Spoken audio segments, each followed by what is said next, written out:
Assalamualaikum warahmatullahi wabarakatuh. Saya Nur Fadila Mutmainah, NPM PBA 190011. Di sini saya akan menjelaskan tentang proses terjadinya fertilisasi. Yang pertama kita bahas di sini adalah pembentukan dari ovum. Pada pembentukan ovum, yang pertama terjadi adalah folikel primer. Pada folikel primer ini, di dalamnya terdapat oosit primer. Nah, oosit primer ini akan berubah menjadi folikel sekunder yang dipengaruhi oleh hormon FSH. Setelah folikel sekunder terbentuk, maka akan terjadi pembentukan folikel de Graaff. Pembentukan folikel sekunder ke folikel de Graaff ini masih dipengaruhi oleh hormon FSH. Dan ketika proses folikel sekunder menjadi folikel de Graaff, itu akan menghasilkan hormon estrogen yang fungsinya merangsang hipofisis anterior untuk mensekresikan hormon LH atau luteinizing hormone. Hormon LH mempengaruhi pelepasan ovum.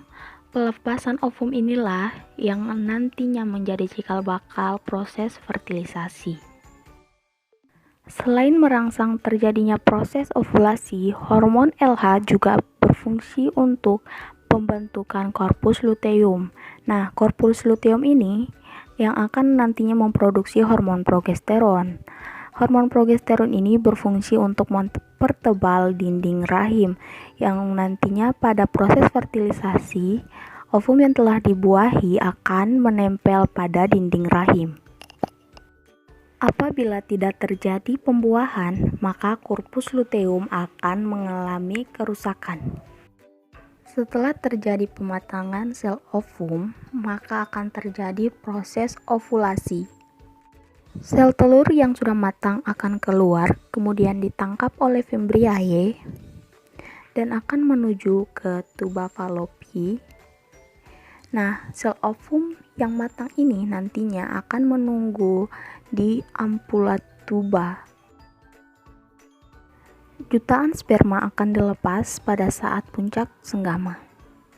Sperma-sperma yang dilepas ini akan berenang menuju rahim dan akan mencari ovum yang telah matang.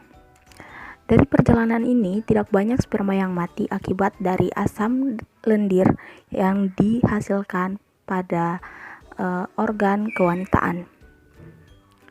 Nah, setelah bertemu, hanya akan ada satu sperma yang dapat membuahi satu ovum.